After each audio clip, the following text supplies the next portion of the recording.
Hello and welcome to the Common Sense Gospel. I am Danny Simmons. And I'm Kurt Norbit. You may remember that last week in our podcast we started Ruth and we read through chapters 1 and 2 and we were looking at this beautiful story of Ruth the Moabitess, her kinsman redeemer Boaz, and the interaction they have with each other. It's just amazing. It is a marvelous book. And so just to get us kind of reminded of what we talked about as we move through the first two chapters of Ruth last week, we saw Ruth make a life-changing decision. After her husband Mahlon died, she swore to Naomi, her mother-in-law, that she would return home to Bethlehem with her and serve her God. She says in Ruth chapter 1, verse 16 through 17, "Entreat me not to leave you or to turn back from following after you. For wherever you go, I will go, and wherever you lodge, I will lodge. Your people shall be my people, and your God shall be my God. Where you die, I will die, and there will I be buried. The Lord do so to me, and more also, if anything but death parts you and me." After returning to Bethlehem, Ruth asks Naomi if she can go out and glean in the fields. Naomi tells her to go. And it just so happens, as we noted last week, that Ruth ends up in the field of Boaz, who was a relative of Naomi and Mahlon. Boaz spots her working in his fields pretty quickly, it seems, and he asks his men, "Who is this woman?" They report to him who she is, and Boaz at this point seems to be smitten. When he first speaks with Ruth, he says this, "It has been fully reported to me, all that you have done for your mother-in-law since the death of your husband, and how you have left your father and mother in the land of your birth, and have come to a people whom you did not know before." Boaz tells his men to leave handfuls of purpose for Ruth as she gleans in his fields through the barley and the wheat harvest. Throughout this time, we're told in the last verses of chapter 2, Ruth is still living with Naomi and taking care of her. So Ruth chapter 3 and verse 1, we pick up our reading here, Ruth 3 and verse 1, "Then Naomi, her mother-in-law, said to her, 'My daughter, shall I not seek security for you that it may be well with you? Now Boaz, whose young women you were with, is he not our relative? In fact, he is winnowing barley tonight at the threshing floor. Therefore wash yourself and anoint yourself, put on your best garment and go down to the threshing floor. But do not make yourself known to the man until he has finished eating and drinking. Then it shall be, when he lies down, that you shall notice the place where he lies, and you shall go in, uncover his feet, and lie down, and he will tell you what you should do.' And she said to her, 'All that you say to me, I will do.' So she went down to the threshing floor and did according to all that her mother-in-law instructed her." So here we go. Naomi understands the connection between Boaz and her, and that Ruth, he would be a kinsman. And so she is now setting her up for the opportunity to let him know that she's interested, available. And one thing I love about this is that Naomi is operating within the law here in a lawless time, because as we pointed out last week, this story takes place during the time of the judges, as is stated at the beginning of the book. And she understands the whole system that God has set up in the law, that there's the right of redemption for a widow, that the brother or immediate members of the family have the responsibility to take that widow into their inheritance and raise up an inheritance for the dead. And she's confident. She has seen Boaz's interest in Ruth. She's doing a little matchmaking here. But she's going to exercise that provision in the law. Here's what you need to do. You announce yourself as being near kin. He already knows it anyway, and that you're seeking his protection. And then we'll see where it goes from there. And she has confidence that Boaz will do the right thing, because he's devoted to the law. He's a devout Jew, and he'll do his responsibility. Yes.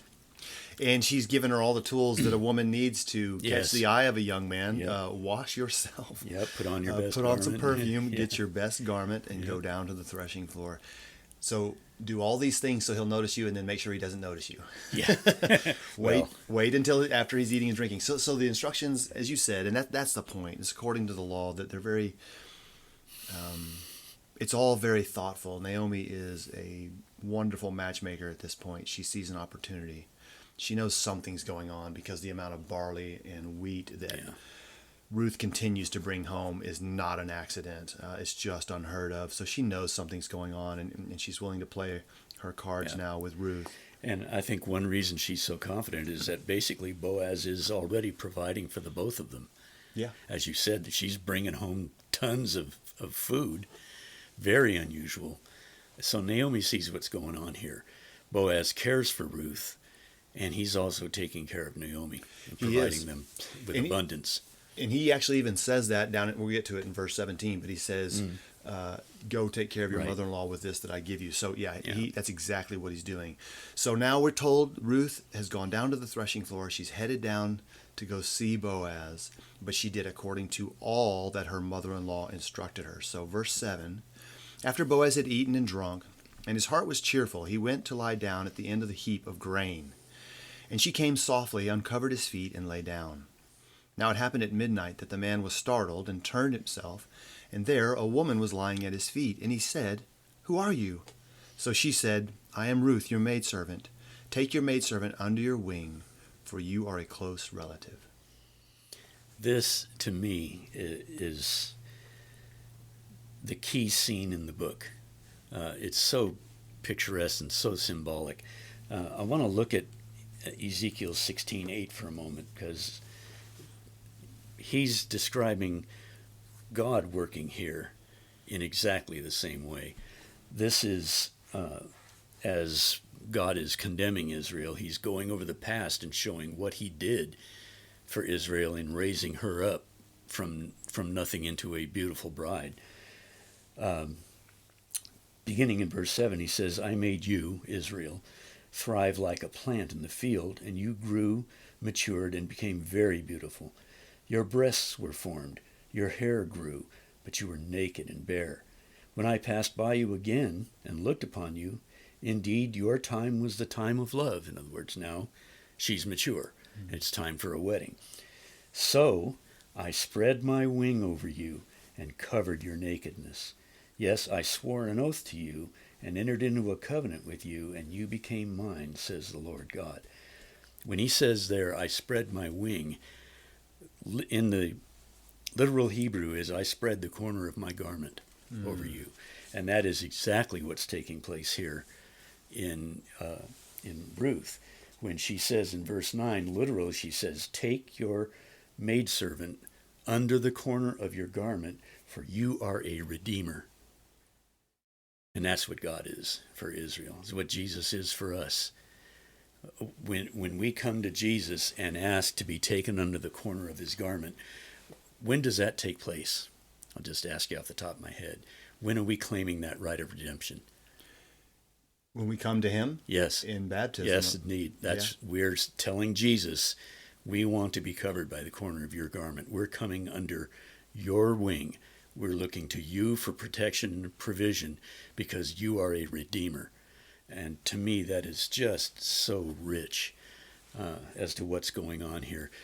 And some look at this passage, and it seems really weird to us because, she comes to him at night and gets under the foot of his blanket and is laying there, and they go through all of this. Well, that's their culture then, under the law. It seems weird because it's a Middle Eastern culture. But all of this is lawful. This is richly symbolic here. There's nothing going on here that is unseemly or sinful. No. This is all, she comes to him as a servant laying at his feet. And she's claiming the right of redemption and asking him to be her redeemer. And his response, of course, is just awesome. It's exactly what Naomi expected. Yes. Yeah, that's very good. Because she continues to call herself his maid servant, and presenting yourself at the feet of someone is just that. It's a beautiful picture. Everything she's doing is a picture of submission, request. She needs his help. She needs him. She's doing everything just right. And there's, as you said, there is nothing bad happening here, regardless of what anyone tries to say. It's one of the most beautiful pictures of true love. We see him care for her, and we'll see it here in a minute, but he just wants her to be okay. And that is not someone who takes advantage of a young woman or just gets what he wants out of a relationship. That's disgusting.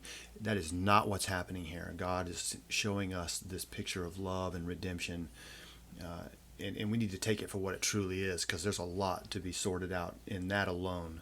So in verse 10, and that's, again, I think the Ezekiel, beautiful. The wording there is so close to being the same. God, that's who God is with his people. And he says that to them in Ezekiel 16. And then, God, in the consistency of who he is within his law, makes allowance for these very things to take place, because that's what he did for them. So if you follow the word of God and you're faithful to it, and you know it and you understand it, and it's something you meditate on, you'll see that consistency, that, hey, I'm doing this, but God's done it too. Jesus has walked down this road. I'm going down this road. Those are beautiful pictures of relationship, having him with you. All of that really takes on its own life, and really helps us understand all that God is doing in our lives every day when we are within his will. And we can see that he's done these things himself. And I just love that. That is such a good thing. So verse 10, now he's going to reply to Ruth, who's asked him to take her under his wing. Then he said, "Blessed are you of the Lord, my daughter, for you have shown more kindness at the end than at the beginning, and that you did not go after young men, whether poor or rich. And now, my daughter, do not fear. I will do for you all that you request, for all the people of my town know that you are a virtuous woman. Now it is true that I am a close relative. However, there is a relative closer than I." So I think the statement of Boaz, we just got to think about that for a minute. He says, he calls her his daughter. You've shown more kindness at the end than at the beginning to him, because she's not out trying to hook up she's not with chasing the young guys. some young man who could be a candidate. She's not following that road. She's following what God allows, and he's perfectly in line with that. In 11, he says, "The people of my town know that you are a virtuous woman." Man, people the power always of an example and a reputation. Everyone's watching this foreign woman come in and kind of trying to find a way to find her own place, try to fit in, learn maybe the nuances of the language and all the things that they already know and take for granted. And in their own conversations when they go home, they say, "Did you see Ruth?" "Ruth who? Who's Ruth?" "The girl, the Moabite girl who came with Naomi." "Oh, yeah. What about her? Did you see the way she worked today? She was the last one out there in the field. She was the first one out there in the morning." And just as we talked about, she was working within that which God gave her permission to do. And he says, all the people of my town know that you're a virtuous woman. Everyone's talking about you. And usually we go, uh-oh, what are they saying? Everyone knows the same thing. To jump ahead a little bit, there's a beautiful statement made in chapter 4, after Ruth has given birth. They refer to Naomi as she's better to you than 7 sons. Yep. In other words, she is perfect in what she's done for you. She's put you ahead of herself every step of the way, and the people see that and they appreciate it. And not only is she honored in this way, but so is God, because she's living in accordance with the law. That's right. She truly is living up to her oath that your people will be my people and your God will be my God. And only death is going to separate us. So she's taken on the responsibility and she's fulfilling it. She's honoring her own word. So Boaz says, "I am a close relative. I really appreciate you asking, but there's a relative closer than I." Now this tells me that Boaz has been doing his homework. He has thought this through. He's aware of all of these things. And so watch what he says here in verse 13. He says, "Stay this night, and in the morning it shall be that if he will perform the duty of a close relative for you, good, let him do it. But if he does not want to perform the duty for you, then I will perform the duty for you. As the Lord lives, lie down until morning." So she lay at his feet until morning, and she arose before one could recognize another. Then he said, "Do not let it be known that the woman came to the threshing floor." Also he said, "Bring the shawl that is on you and hold it." And when she held it, he measured 6 ephahs of barley and laid it on her. Then she went into the city. When she came to her mother-in-law, she said, "Is that you, my daughter?" Then she told her all that the man had done for her. And she said, "These 6 ephahs of barley he gave me, for he said to me, 'Do not go empty-handed to your mother-in-law.'" Then she said, "Sit still, my daughter, until you know how the matter will turn out. For the man will not rest until he has concluded the matter this day." Naomi knows how love works. And she says, all you have to do now is just sit and wait. And what impresses me here is Boaz is not going to procrastinate on this. Mm-mm. He goes, "Stay here, and in the morning, I'm going to go take care of this." So he is immediate. He accepts her plea immediately. Because back up in verse 10, "Blessed are you of the Lord, my daughter," and then goes on to commend her. But he says, I will take care of this. In the morning, I'm going to get right on it.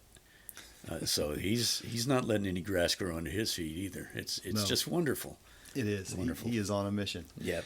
Chapter 4 and verse 1, "Now Boaz went up to the gate and sat down there. And behold, the close relative of whom Boaz had spoken came by. So Boaz said, 'Come aside, friend, sit down here.' So he came aside and sat down. And he took 10 men of the elders of the city and said, 'Sit down here.' So they sat down. Then he said to the close relative, 'Naomi, who is come back from the country of Moab, sold the piece of land which belonged to our brother Elimelech. And I thought to inform you, saying, Buy it back in the presence of the inhabitants of the elders of my people. If you will redeem it, redeem it. But if you will not redeem it, then tell me that I may know, for there is no one but you to redeem it, and I am next after you.'" So Boaz, again, everything is done in such an upright way for the benefit, I think, most importantly, of Ruth. Mm-hmm. As you mentioned, he says if your kinsman redeemer, the one who's closest to you as far as relation goes, if he will redeem you and the property, good. Yeah, it's good for you. I think that's, he loves her. It has to break his heart, but that's God's will. And he says, you'll be cared for, and that's all that matters to me, right? Yep. And it's the opposite of what relationships typically are today. That, the boy says to the girl, "If you love me, you would do this with me." And she has to know, he doesn't love you. He loves himself. Right. Because it's like you're pointing out here, this is so beautiful because he wants her to be his wife. But even more, he wants her to be cared for. And so he puts it on the line. If he's going to accept his responsibility, good. Mm-hmm. I lose you, but you're cared for. And that's what matters most. And that's what love is. That's right. And like you're saying, it's revealing. If you loved me, you would do this. The young guy to the poor girl that he's pressuring. Well, he doesn't love you. Nope. And even if he said, "I really love you. That's why I want to do this. And if you loved me, then you would agree." Well, he doesn't care whether you love him or not. And he certainly doesn't love you. He just wants his immediate gratification. It's a self-serving. If he loved you, he would honor you and respect your decisions.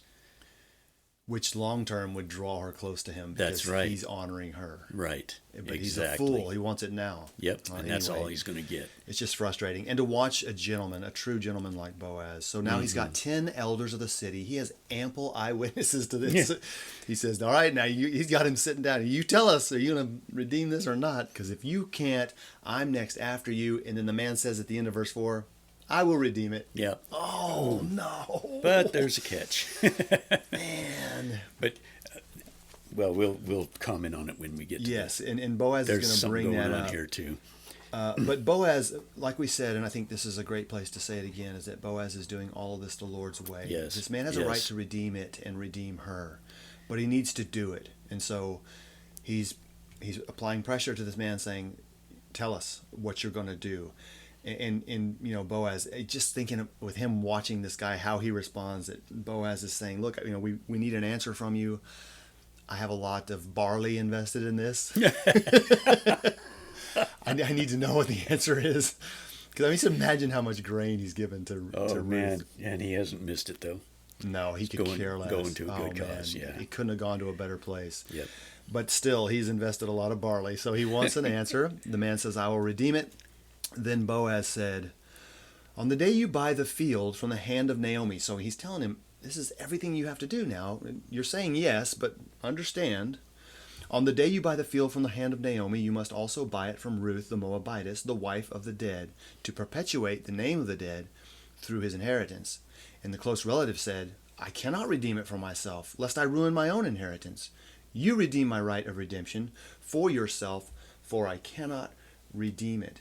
Now this was the custom in former times in Israel concerning redeeming and exchanging to confirm anything.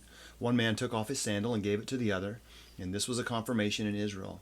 Therefore the close relative said to Boaz, buy it for yourself. So he took off his sandal. And Boaz said to the elders and all the people, you are witnesses this day that I have bought all that was Elimelech's and all that was Chilion's and Mahlon's from the hand of Naomi. Moreover, Ruth the Moabitess, the widow of Mahlon, I have acquired as my wife, to perpetuate the name of the dead through his inheritance, that the name of the dead may not be cut off from among his brethren and from his position at the gate. You are witnesses this day. Man, what a conversation. Yeah, and it might seem like Boaz is pulling a little tactic here. He feels out the situation. You know, it's up to you to redeem Naomi's inheritance here. Okay, yeah, I can do that. Oh, but Ruth is in this bargain too. This is still within the bounds of the law. This is going step by step because Ruth is in the family. That's right. By marriage. She's in that line of inheritance. The line of Mahlon has to be perpetuated. Right. She is part of the package here. Yep. And so he's not pulling a fast one or using a pressure tactic. He is pointing out the law. And I think we see something about what is shown to us in this nearer kinsman here. In looking at the symbology of the book, I see him as the representation of the law. Mm. Because everything right here with these two is being done strictly according to the law. And he's going with it to a point. What that shows is the law can't redeem. But as we go on, when we see that the law is fulfilled, that he says, okay, I can't take Ruth because that's going to mess up my inheritance. You do it. Okay, the law is fulfilled now. I can redeem her. And it's just it's so beautiful. That's really cool. And Jesus said, I did not come to abolish the law, I came to fulfill it. Yeah. Well, he did. So now he can redeem. True redemption. And he redeems abundantly. So it's such a rich picture here. And I think it shows something about this man, too. As far as the land was concerned, yeah, hey, more land. I'll go with that. I'll take it. Oh, Ruth is involved, too. That's more than I can handle. I don't want that. Because what does that do? That splits up the land that he was willing to purchase. Yep. Yeah. So he's thinking about himself more than thinking about, I should provide for Ruth. It's my duty to raise up seed and provide for her. But I don't want that because it'll ruin my inheritance. So you take it. You buy her. Okay. Boaz is happy to do that. He's so willing to take Ruth and to be everything that she needs him to be. It's all about her for him. And as he sets this up, just as you well pointed out, we watch this relative. You know, he's not named in the book. Yeah. We watch this nearest of kin. He's the nearer kinsman, yeah. He backs out. Mm-hmm. Boaz steps in willingly, and his name is recorded forever in the line of King David and, more importantly, the line of Jesus Christ. The man, as you said, we don't have his name. He's interested in the property to some extent, at least to pay for it. He says, okay, I'll redeem it. But then when the other part is given about, well, you need to Ruth, and you got to perpetuate her line. That's part of the law as well. Then he says, I can't redeem it. Don't want to do that. So he's worried about property. And the difference, as I looked at this, is Boaz doesn't want the field. He wants his bride. Right. He can care less about the property. And there it is again, the picture of Christ. It's a picture of Jesus. Jesus gives the parable of the pearl of great price, Matthew 13:44. The man who purchased the property didn't care about the property. He wanted the pearl of great Right, price he that he wanted what was found on on the it. property. Yep. So he sold all that he had to attain the precious pearl of great price. And it's consistently there in the creation when God created heaven and earth and the fruit and the trees and the birds. Everything was created for man. Yeah. His prized possession, the pinnacle of his creation. Everything was done for him, not so that he, God himself, could eat meat or try a peach or a pecan. God doesn't need that. It was all for man. And so there's just a beautiful picture. And I would say even the temptation of the devil. The devil says to Jesus, "Worship me, and I will give you all of the kingdom of this world and all of their glory." And Jesus says, "It is written, you shall worship the Lord thy God, and only him shall you serve." Jesus is not interested in all the property and all of the possession of the nations. Yep. And that was the devil's mistake. He wants his bride, and nothing's going to take him off of that mission. And so there's, again, just like you said, this picture of Boaz, the way that he moves according to the law, it all benefits him because this man doesn't want to go all in. And so it's just beautiful in so many ways for us to see that. And just summarizing that, from the kinsman's viewpoint, it's all about the land, and Ruth is an incidental. Right. With Boaz, it's all about Ruth, and the field's an incidental. He's already wealthy. He doesn't need another field. No. But he's willing to accept his responsibility to take that. But he's looking at it lovingly and with excitement because this is the way I'll get to have Ruth as my wife. So that is his goal, and Absolutely. God blesses it richly. He sure does. So he says, "You are witnesses this day," to all the witnesses he brought in, and all the people in verse 11 who were at the gate. And the elders said, "We are witnesses. The Lord make the woman who is coming to your house like Rachel and Leah, the two who built the house of Israel. And may you prosper in Ephrathah and be famous in Bethlehem. May your house be like the house of Perez, whom Tamar bore to Judah, because of the offering which the Lord will give you from this young man." Interesting characters in the Bible that are just kind of drawn out here as they talk about, may this woman who's coming to your house be like Rachel and Leah, obviously the wives of Jacob. They built the house of Israel, sons. the 12 sons, that's right. And may your house be like the house of Perez, whom Tamar bore to Judah. That's Matthew 3 and verse 3, the lineage of Christ. Yep. Judah begot Perez by Tamar. And that is kind of an ugly situation there with Judah and Tamar, but nevertheless, the line God of used Christ. it to glorify himself and glorify Jesus. And it's just interesting that their blessing here, God accepts and acts on. He did make their house like Perez, because Perez is the ancestor of Jesus.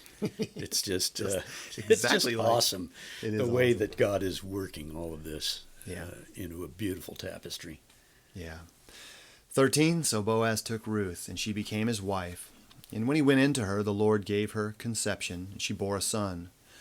Then the women said to Naomi, "Blessed be the Lord, who has not left you this day without a close relative, and may his name be famous in Israel. And may he be to you a restorer of life and a nourisher of your old age. For your daughter-in-law, who loves you, who is better to you than 7 sons, has borne him." Then Naomi took the child and laid him on her bosom, and became a nurse to him. Also the neighbor women gave him a name, saying, "There is a son born to Naomi." And they called his name Obed.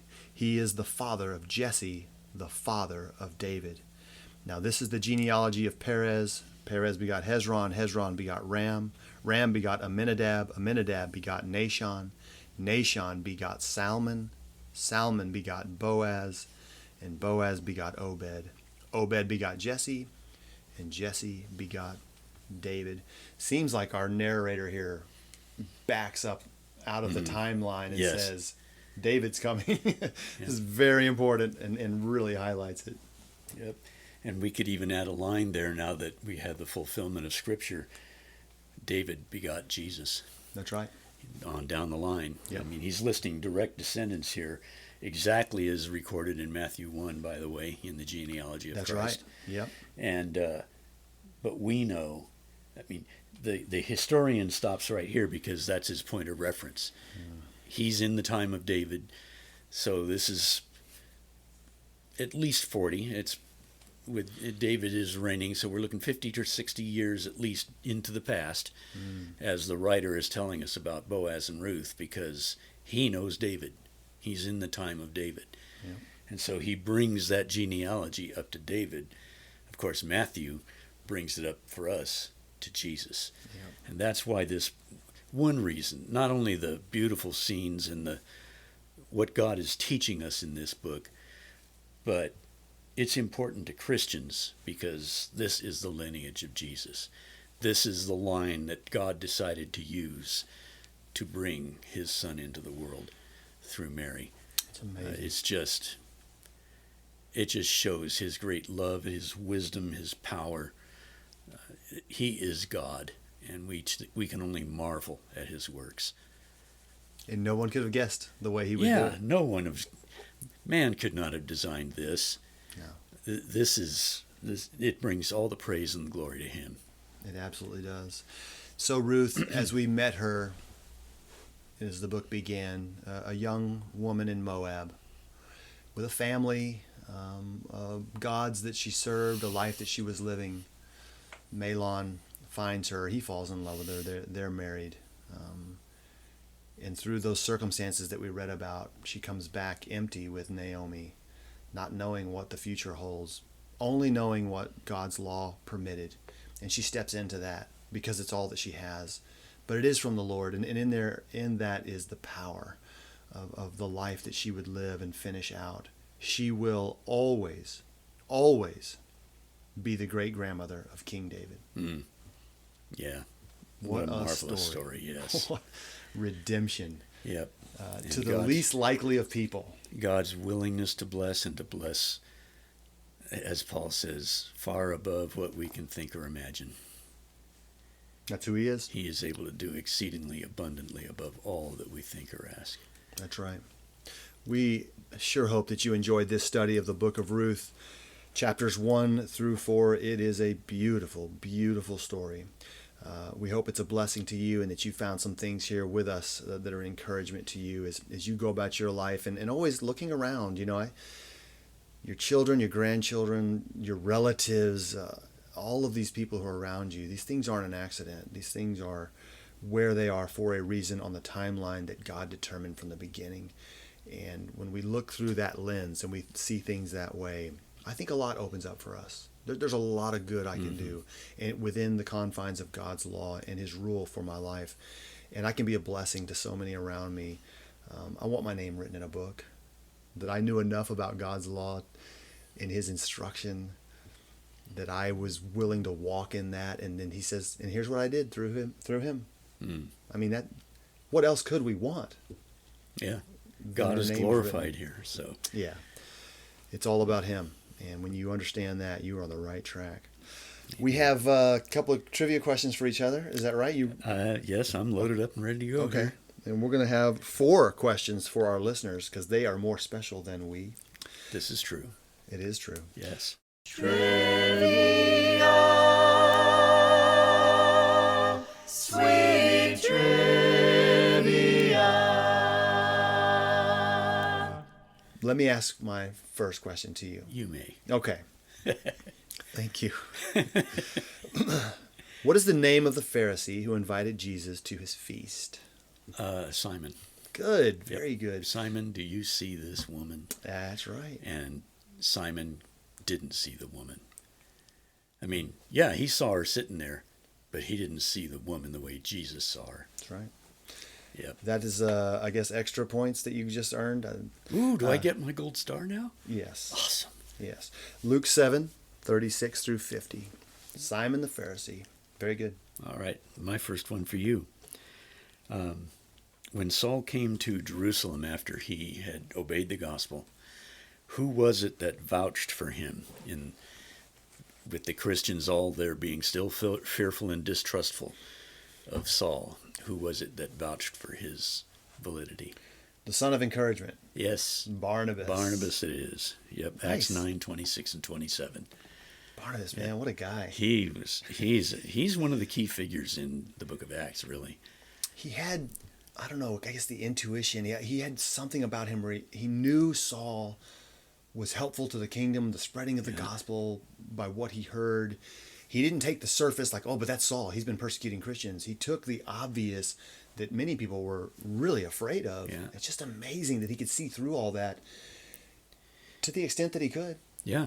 In fact, he is the one who really brings Saul into the picture, because when he sees the work just growing in Antioch, and it's now beyond his ability and the ability of those who came with him from Jerusalem to minister to the saints there, he goes to Tarsus to get Saul and bring him back, because he knows this is a guy who can help us. And he did. And then when they came down to Jerusalem, he vouched for Saul. That's right. And reported how much he had done for Christ. So I said, I know this guy. yeah, it's an awesome picture. Sure is. All right, number 2 for you. Alrighty. Isaiah's prophecy of the coming of Jesus, the Messiah. In one of those prophecies, he says this: Behold, the virgin shall conceive and bear a son, and shall call his name Emmanuel. What does Emmanuel mean? God with us. God with us. Yeah. Matthew chapter 1 and verse 23. And that is literally the truth. It's exactly Some will look at that and say, well, yeah, God was with us in that he gave us Jesus. No, Isaiah is saying God is going to be with us. That's right. Because God in the flesh, now we have a fleshly representation of the perfection of God. One thing I love about that is God had told Moses, man cannot see my face and live. So we can't see God. If he appeared to us, we're doomed. Right. But he's allowed us to see him because he came in the flesh. And now we can see a man who is God. Like he told Philip, if you've seen me, you've seen the Father. That's right. So when we look at Jesus, we're looking at God. The expressed image of his person. Yep. The radiance of his Isaiah glory. also says, behold, a child is born, a son is given. That speaks of God's side of it. Mm-hmm. So that's awesome. What's the last question for the day? Okay, here we go. See if we're going to go 2 for 2 on each side here. One of the amazing things that God does with the prophets of the Old Testament is he often has them live out something in order to show his side of the picture and to also serve as a living teaching of what God is trying to get across to them. So in that line, which prophet was told by God to marry an unfaithful wife? Man, I knew you were going to ask me that. And for some reason, I've got my minor prophets all scrambled in my head. I'm going to say Hosea. You got it. Okay. There we are. I was worried about that one. Hosea 1:1. Nice. Wait, 4 for 4. Go marry an unfaithful wife. It's like David's been pointing out in his class in Jeremiah. Being called to be a prophet of God is an exalted position because you are proclaiming God's word. But it is not a pleasant task. No. You're going to be called on to do some very unpleasant things. Jeremiah was told never to marry. Ezekiel had to role-play a number of unpleasant things to illustrate what God was doing so the people could see it. And he tells Hosea, go marry a woman knowing she's going to be unfaithful to you. She's not going to stay with you. That's fun. But God was teaching a point. Israel has been unfaithful, and I'm going to illustrate that. Here's how I feel. The way you feel, you're getting in touch with how I feel toward Israel, because she's been unfaithful. And he can talk to his people, his brethren, with knowing a deeper understanding. Right. That's tough. Yep. Well, we did well. We were 4 for 4 today, and so I think we're getting smarter. What do you think? I have no doubt about it. In fact, I'm going to bestow on you a gold star. Oh, so nice. Here you don't hand those out easily.